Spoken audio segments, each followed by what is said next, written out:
Hey, how's it going? My name is Byron Gonzalez here for the SoCal Sound. Now that we have you here, please consider subscribing to our YouTube channel so you can check out some really cool SoCal Sound Sessions, whether they're in the past or any of them that are coming up.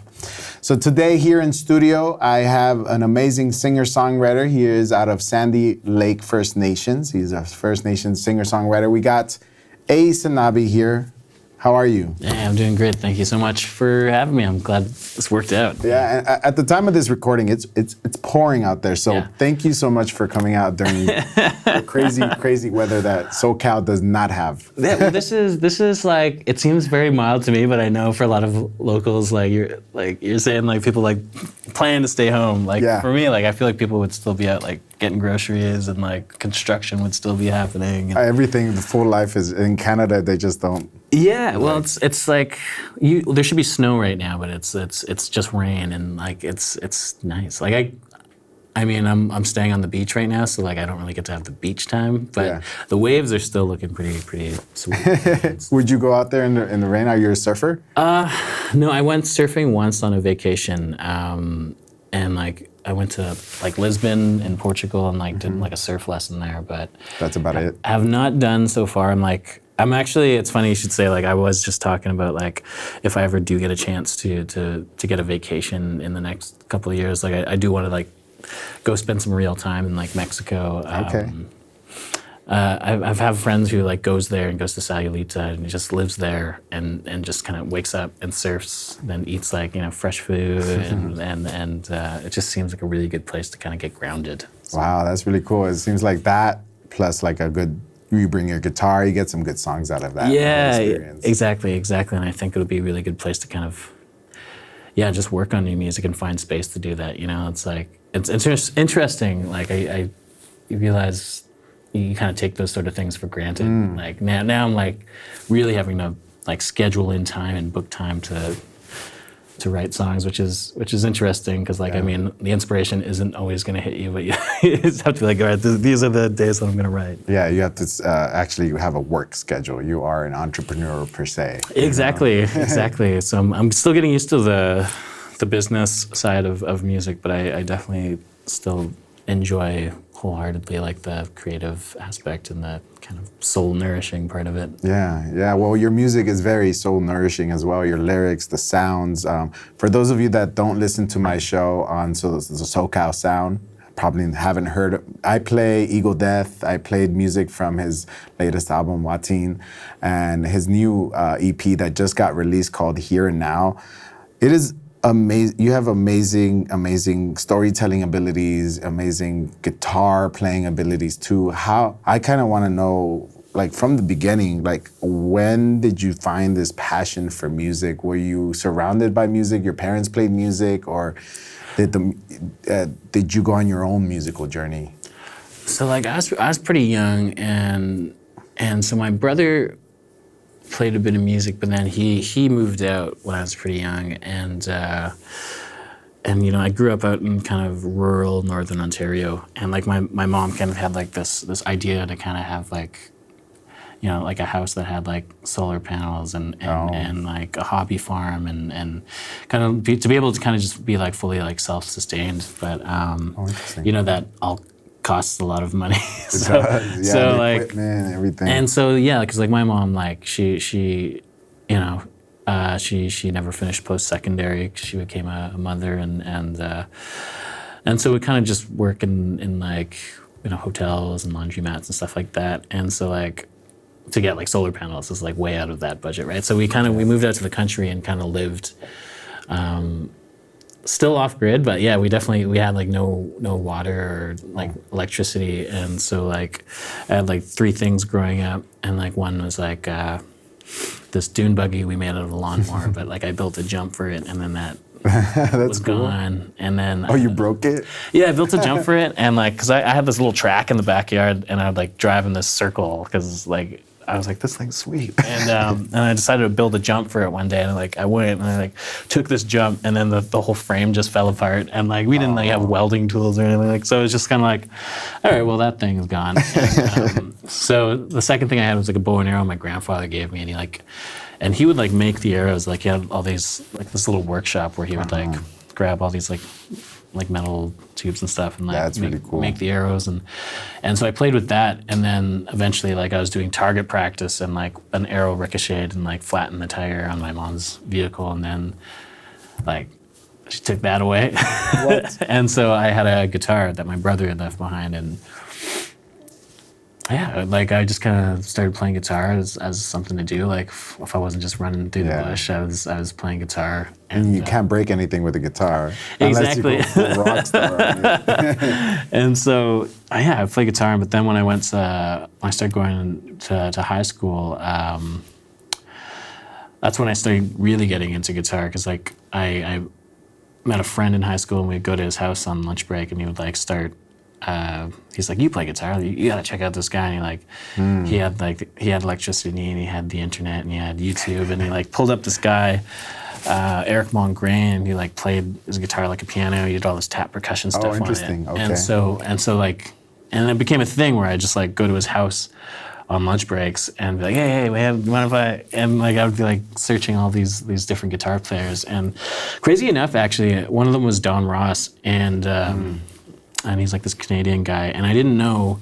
So there's like this new National Indigenous Music Board that just started in Canada, and so we had like this Zoom meeting where all these different Indig artists and people in the music industry like kind of just got together. They had like 5 of these meetings, and like I hop on the Zoom and like Don Ross is on there. And I was like, oh really, man? I didn't even know you were Indig, and like you like it taught me how to play guitar basically. That was full circle, huh? Yeah. Serendipitous. So yeah, that's how I got into it, was just kind of playing in the bush and writing songs and just kind of, trying to understand life through music, I guess. So. Yeah, that's kind of funny. It's like that from that story you told me, it just sounds like your life could have been so different if those things hadn't broken, or if you hadn't like shot your mom's tire off and gotten those items away from you. Well, that's the thing. Like I'm still I'm still kind of a believer that like I'm not sure if we're truly like actually kind of like meant to be this or that. Like I feel like we just kind of go about the world and like find something and gravitate towards it, and like you just put enough time into it, and then you just kind of like learn to love it. And so yeah, like I don't know, maybe if there was a paintbrush there, I wonder if like I would have got like really into painting, or if there was like something else there. But yeah, but the guitar, and you sound great on guitar, and you learned it well, and so you have an album out, you have an EP. I want to talk about your album, Joaquin. I love the cover. You were telling me it's a portrait of your grandpa, which reflects great on the content of the entire album, because throughout the album it's mixed with an interlude, and a song. And those interludes are conversations that you had with your grandfather. What made you decide to specifically add those sound bites from, I'm sure, many conversations that you had with your grandfather? Yeah, you know what? There was like so many different stories to kind of like be inspired by, but like I would just kind of listen to the recordings, because how the first one even happened, like I was just like, it was the end of 2020, and like the holidays came about, and you still weren't allowed to like visit family, so I just like turned on the recordings, and we're just kind of like sitting in my little like home studio and like listening to my grandfather speak, and then like he just talked about his dad, CC Bano, and I think we just talked about who he was and what he did, and then I was just kind of like, oh, well, like what does CC Bano mean? Because like that's an Ojibwe Curie word, right? And he didn't know what it meant, and it wasn't because like he lost like a memory, like he didn't know what his dad's name meant, because he was like taken from his family when he was a child and like didn't get to know his family, and that just kind of had just like this impact on me of just like something simple. It's like a child not knowing his father's name, and so yeah, I ended up just writing a song, and then I wrote 2 songs, and then I thought like this would be something that I would do over the course of however long it took me to like kind of write a record, because the whole reason I was inspired to kind of like even do these recordings was like my grandfather had just moved him into like long-term care, and like he was starting to lose his memories, and so like me, like I moved off the res when I was like 4, and then kind of moved to all these small northern towns. Okay. And so, you know, reconnecting for me, like, kind of started when I kind of moved to Toronto, because like growing up in all these northern towns in Canada, there's like kind of there's like kind of a lack of understanding. Like they like people don't know about residential schools as much as they do now, and people don't know about like how they impacted families and how they, you know, destroyed families. And so yeah, like we never talked about that, right? And so like, so it's your way of preserving your own history too, especially getting these last memories from your grandfather. Exactly, because like when he started forgetting his memories, like it was like at the time I'm like, this is like my last like direct like connection to all this family history and all this culture that you know we had to kind of dig back, because like even he was taken from it, right? And so like I just spent that year just kind of recording and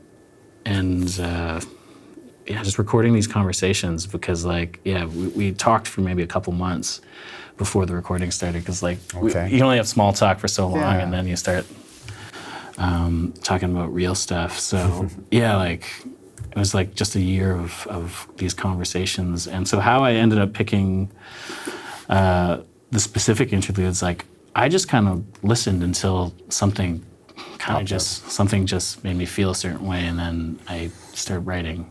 So were all of these songs directly based off what your grandpa was saying and retelling? Yeah, exactly. Except like with one song, "Bringing the Fire," I that one, like I had a kind of a draft of that before, but it was like before when I flew up before the pandemic, and I remember my grandfather had become a deacon, and I remember like he asked me to come take photos, and there was this kind of like this weird feeling I had, like we were kind of losing something, right? Oh, and interesting. because like the residential schools were like kind of, they're run by the Catholic Church, and so like I kind of have for a while kind of had like this kind of weird feeling when it kind of came to the Catholic Church and certain religions. But then, you know, now I've grown to a point where it's just like, you know, it's not like the religion isn't to blame. It's like the people who say they work in the name of those religions, and sometimes they do like really kind of obscene things, right? And so yeah, like I was really inspired when he was talking about kind of bringing these kids in the middle of the night to like waking the kids up in residential school and getting everyone to speak in their language so they didn't forget their language. Because like, you know, they're all taking all these kids who kind of don't know each other, and then if they get caught speaking their language, you know, they're like beaten and they're like punished for doing anything that connects them back to their culture. And so my grandfather, like 8 years old, would like wake the kids up when like all the nuns and priests had gone to sleep, and like be like, yeah, they would just have conversations. And so that's kind of what inspired that song and brought that back. Because like I didn't know, like my brother was like, yeah, like grandpa still like practiced his culture just kind of like in secret, even from us. So yeah, because it's so ingrained of just that fear, I guess, and and it was not knowing like the sort of cultural change that's happening now, where it's kind of okay. Some places, right? Some places, yeah. Yeah, because I mean you're conditioned long enough. Like even like I remember even visiting my grandparents like as a kid in like the Paw, Manitoba, and like we'd run around the house, but even going into their bedroom and just even the beds, like just 2 single beds side by side, I was like, that's like interesting. But like that's how they did it in residential school, like so it was interesting, especially like because I was working on these songs, and that's when I kind of met Ishkade Records, which is like this indigenous record label in Canada, and like I remember like I saw like an ad to play like the International Indigenous Music Summit, and I put in like a submission and ended up playing it.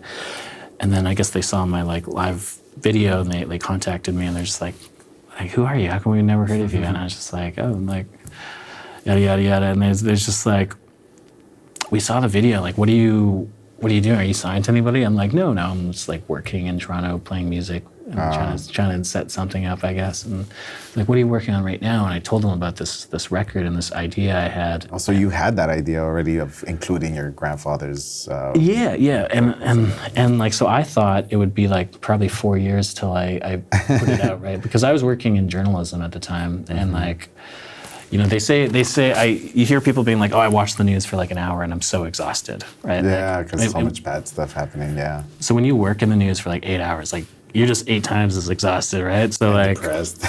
Yeah, so like it's like when I'd finished like a whole shift and like try and like work on this record, like it was like pretty slow going, and but then like I told them, and they're like,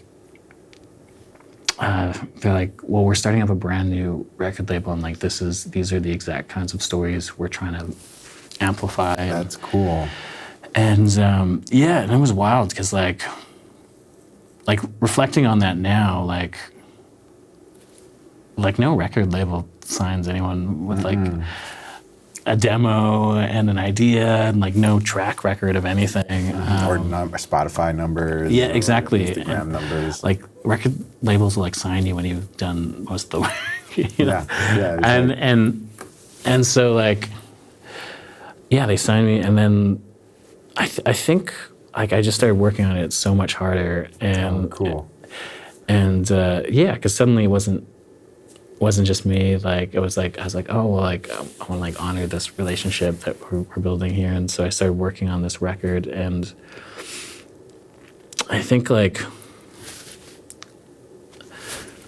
when I started realizing like this record would be heard by a lot more people, like that's when like I started like having a little bit of like I guess reluctancy to the specific, like the context of the record, because my immediate thought was just like our residential school survivors gonna hear these songs and hear these stories and then suddenly be like triggered and like re-traumatized, and like maybe it would unearth things that they've buried a long time ago, you know. Interesting. And so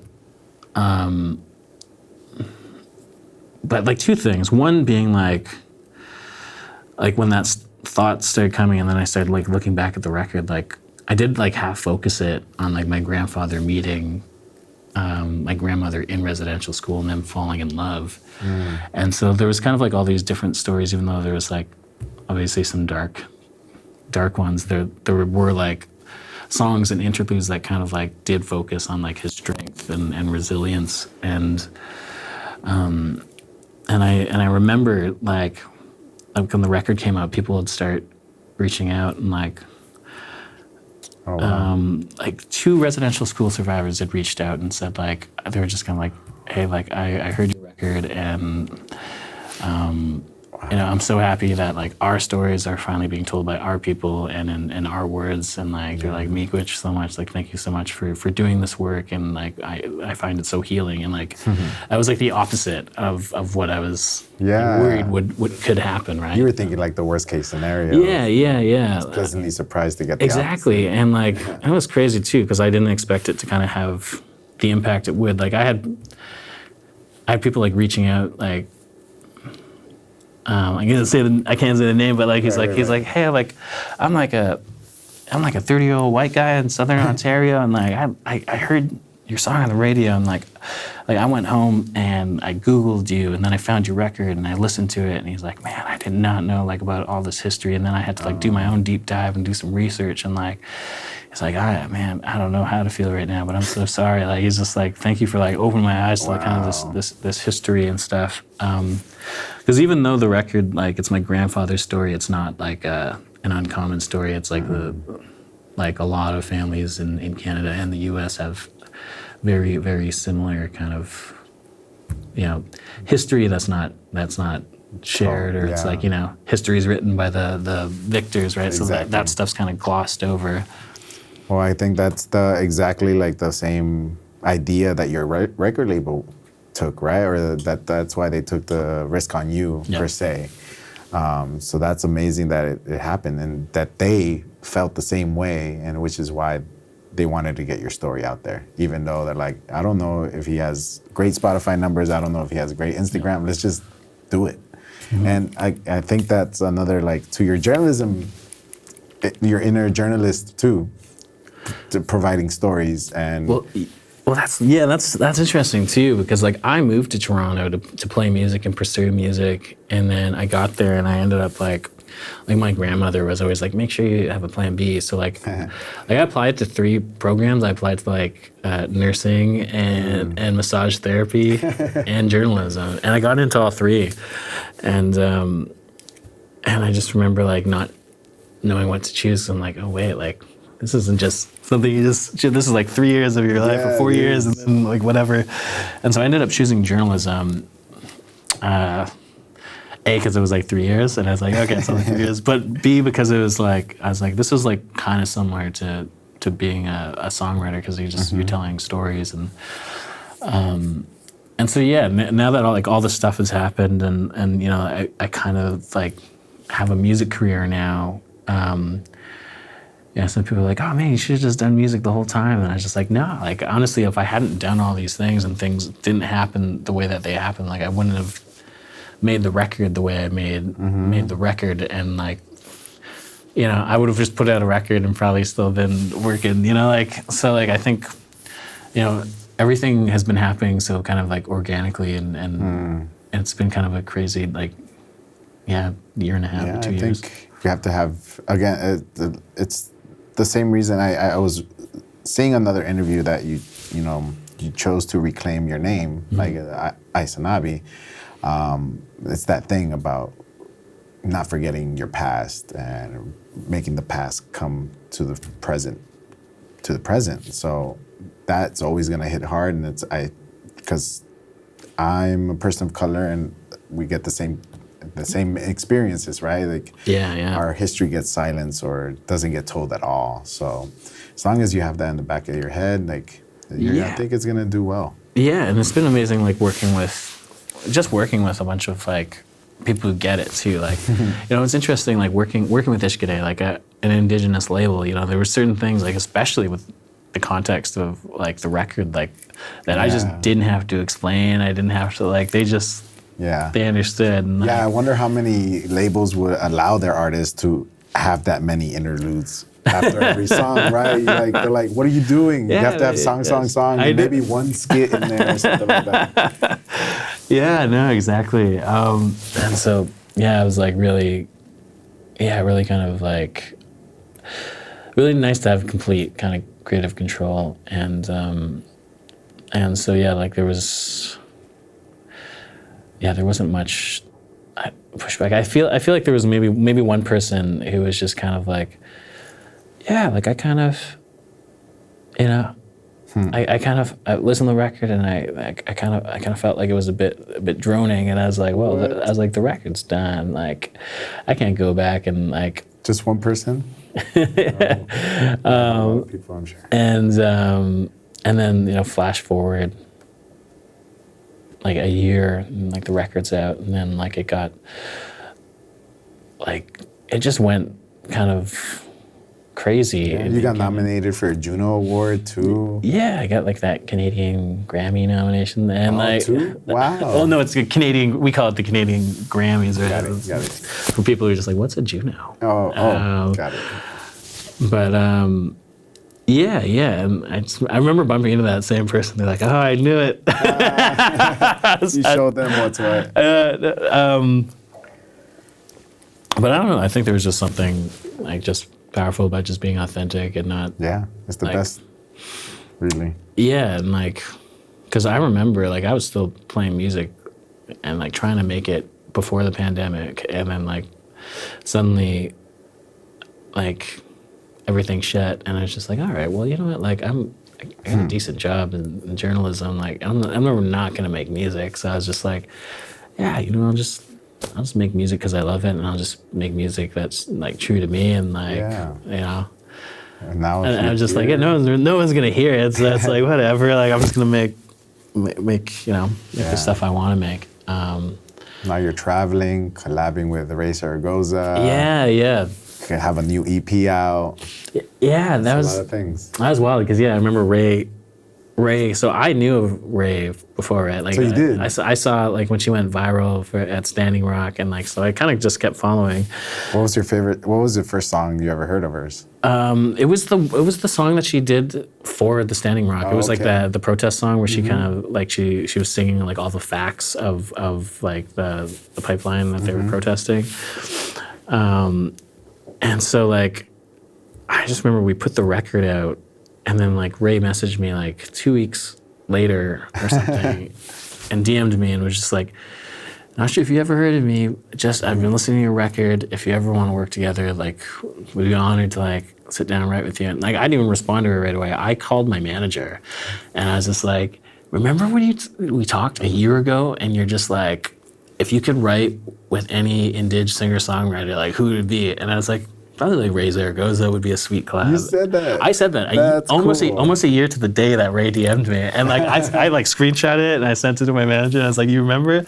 And she's like, oh. And so it was kind of crazy, like the years just kind of been like that. But so yeah, like I ended up just as soon as I got off the call with my manager, I texted Raye. I was like, yeah, I would love to. Like when you're free. That's super sweet. Yeah. So we ended up like hopping on a Zoom like really soon after and just writing the song that we put out like just like recently. So yeah, congratulations on that too. I played it a couple times. I know our morning show played it a couple times. So yeah, it's gotten a lot of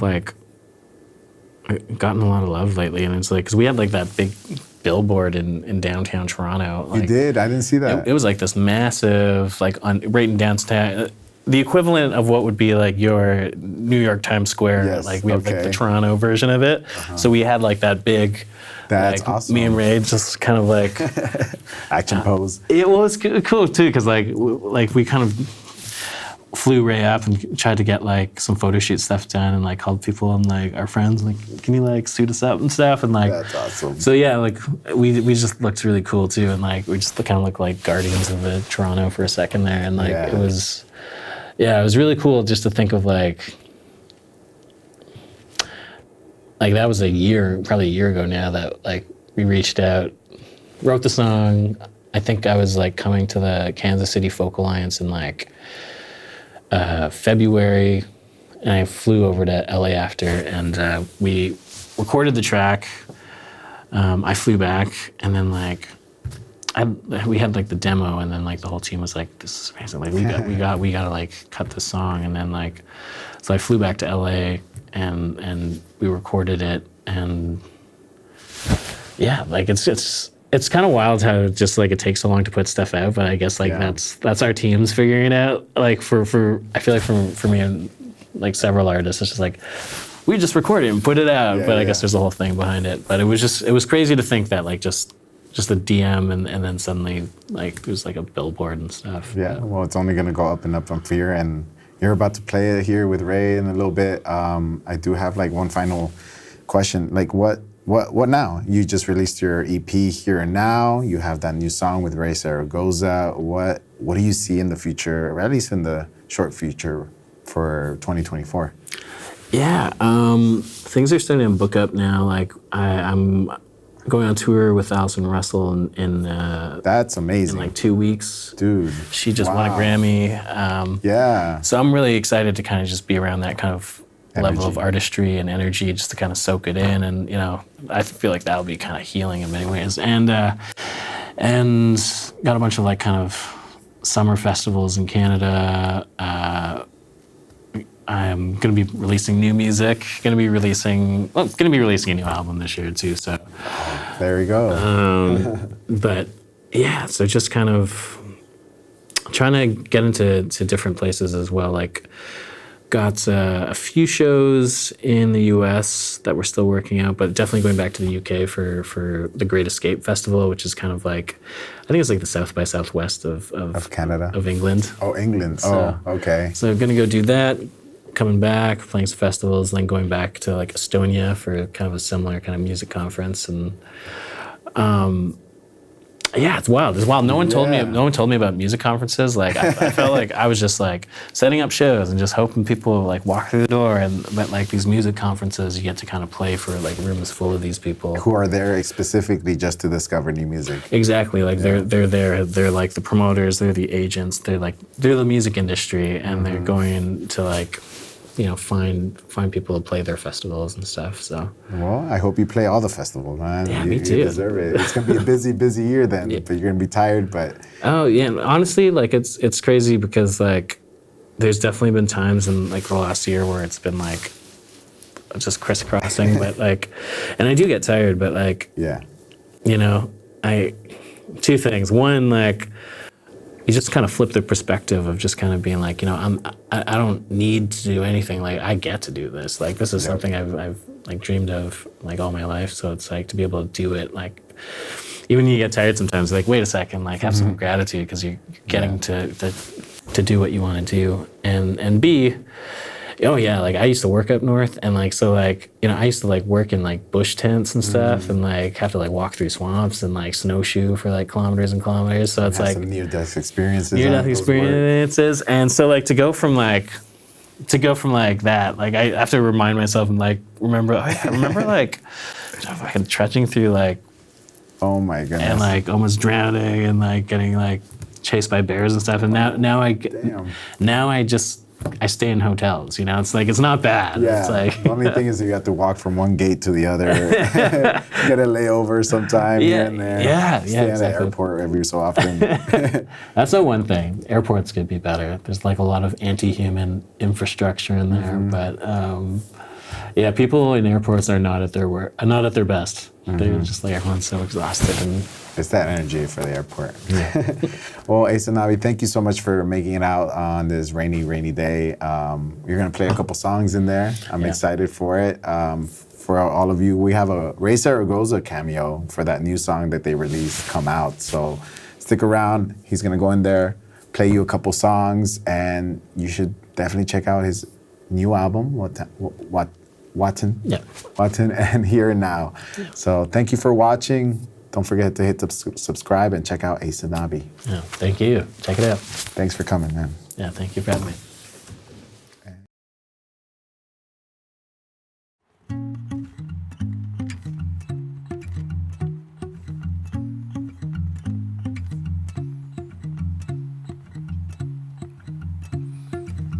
Was I a fool too blind to see?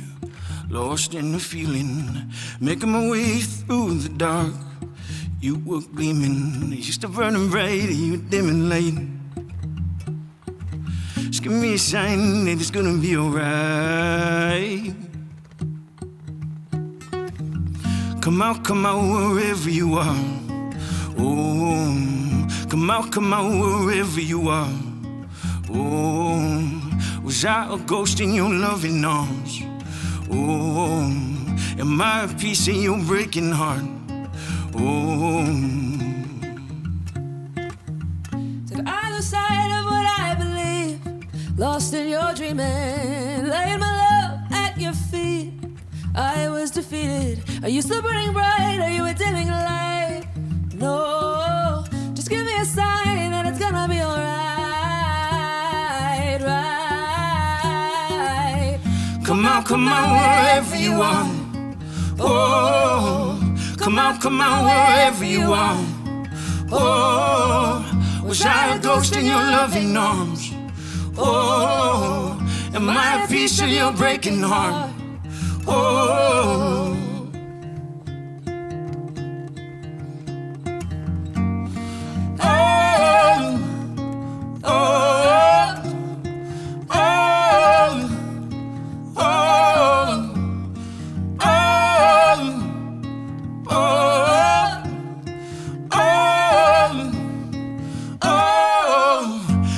come out wherever you are.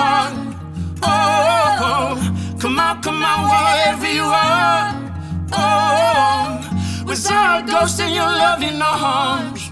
Oh, am I a piece of your breaking heart?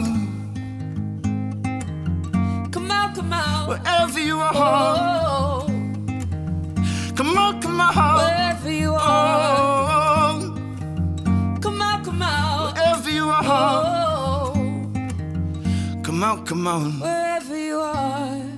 oh.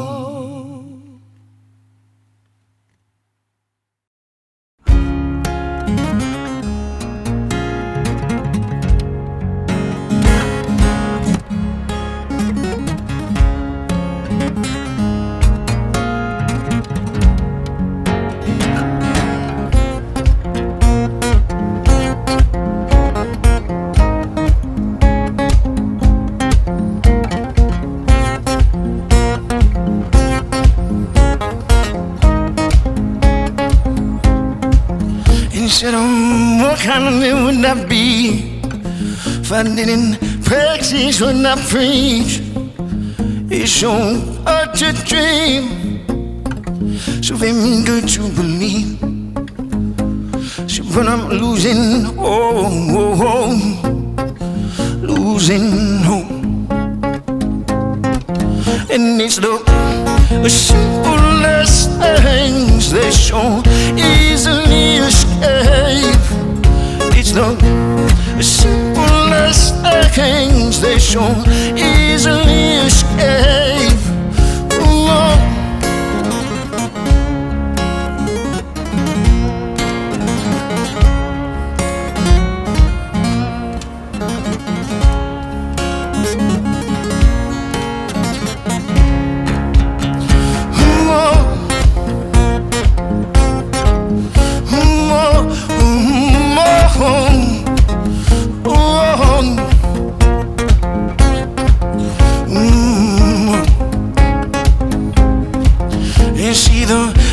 Is always greener on the other side.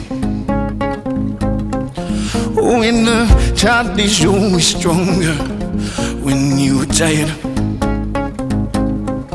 It's so good to dream, so very good to believe. But I'm losing losing hope. And it's the simplest things they so easily escape. It's the simplest things they so easily escape.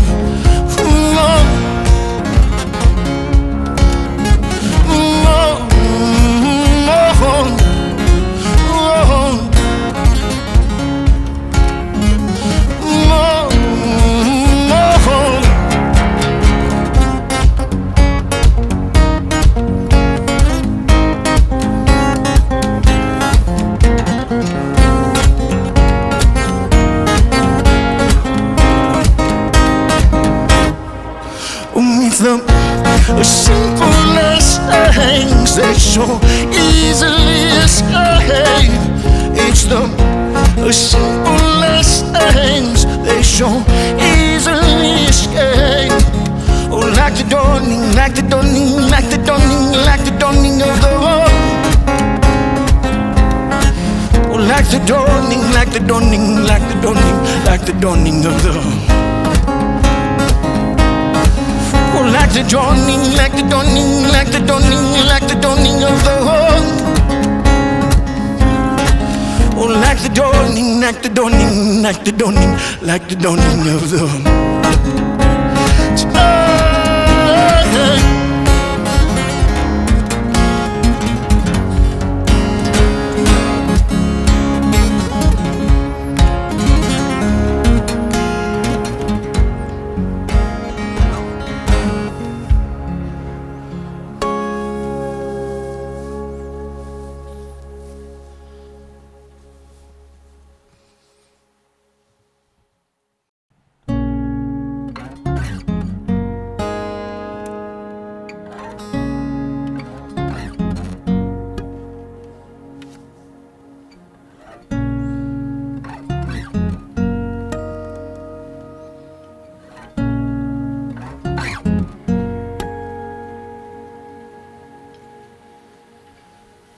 If you come to take me home,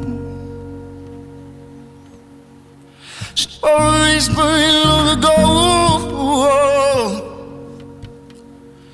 If you come to take me home, selfish words that kept me from.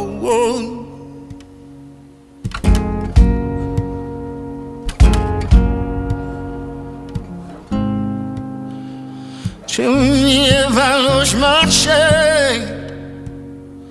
Stories written in these hands.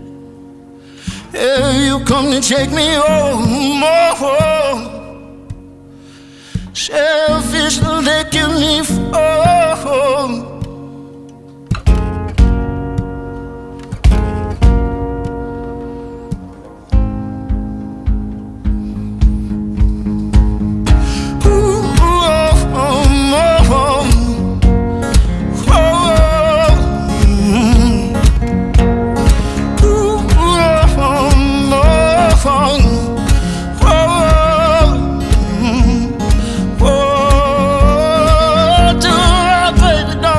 Restless feeling, I blame it on no bad experience.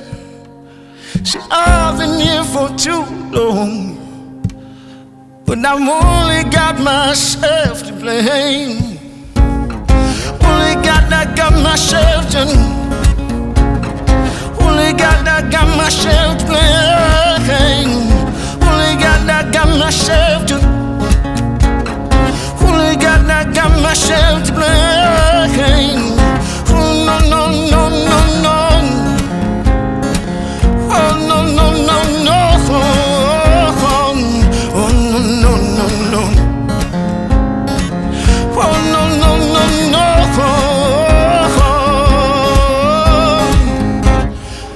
I used to say I don't believe in anything that leads to grieving. The only thing that's worth achieving, those ain't stuck with me. Only got myself to. Only got myself to blame. Only got myself to. Only got myself to blame. Oh no no no no no.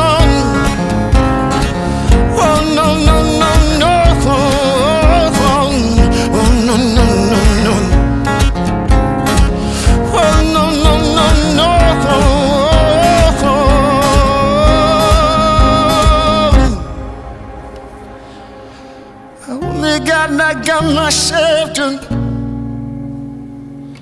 Only got myself to blame.